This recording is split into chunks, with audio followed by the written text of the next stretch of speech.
We want to demo the Red Cam today, so if you guys haven't seen it, there it is. Between Steve and I, we'd probably answer some questions. We're not experts on the whole thing. If you guys have information to share about it, that's cool. The Red Camera is the revolution of HD cinema.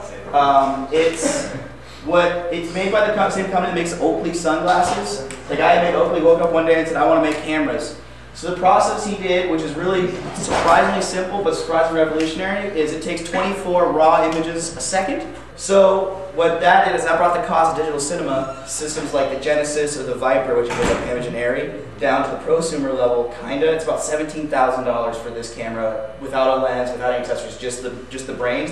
It is $17,000, and they're very popular cameras. When they first came out, I think it was what, 3 years ago? Like two. It's 2 years ago. Been that long. Yeah. 2 years ago they came out and they had a meeting and they said they sold like 150 or something like that. Yeah. And they said they're not done yet. Anyone wants a refund, take it right now. But the camera's not done. And one person took the refund. The big concern on it is it's a lot higher quality image than any HD system, like Vipers, films, all that stuff. That shoots at HD. This shoots at 4K, so that's 4,000 pixels across. It's fucking huge. This image, it doesn't fit on anybody's screen. Massive, it's a beautiful image, and it gives you a similar, or at least close to film. It's not filmy, but it's high enough resolution and good lenses and stuff like that. It does look pretty good.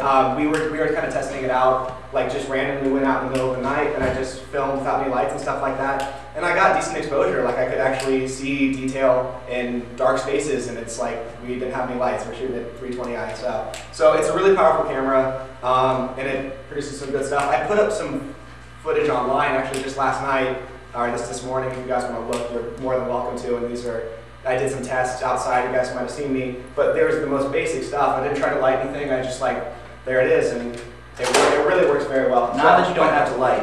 Yeah, you do. Yeah, that's that. Of course, that is you treat it like a film camera and it gives you better results. But I just didn't try, and it actually kind of worked. So you're saying it's 4K, right? Yeah. And I heard like once you compress it, it's 2K, but you can reboost it. Can you tell me about that? Okay. Or because you said like if 4K is impossible, you can't have the whole 4K. Well, no, that's some editing. As you guys may or may not know, people who know editing.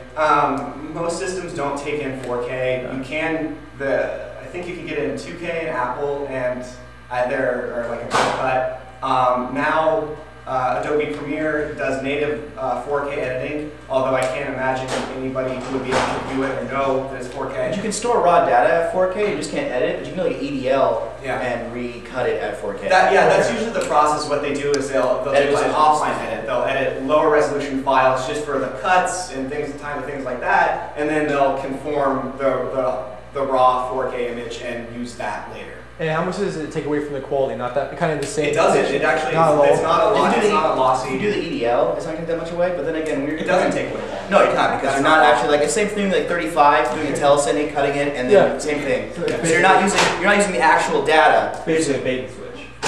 Yeah, kind of. You're just using like saying this represents the 4K version of this. Yeah. Now, personally, the difference between 4K and 2K, it's negligible at our level, and not to spoil too much fun, but if you guys are really interested in the new stuff, Red's announced their new camera, which probably everyone heard of. It's called the Scarlett.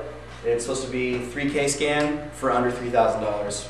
That's body and lens. And I looked up the internet and it looks freaking amazing. So if you're saving up for a camera, I wouldn't suggest buying an HD camera the next year because that's going to change a lot of things. I have some stuff on here, and this is just, again, this is such random crap. Like, it's the worst quality as far as like cinematography stuff.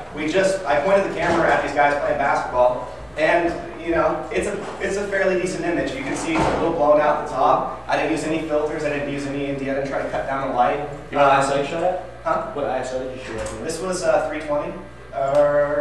Yeah, 320. Let's look at the difference in that yellow right there and there. It's catching it also. I don't think. Yeah.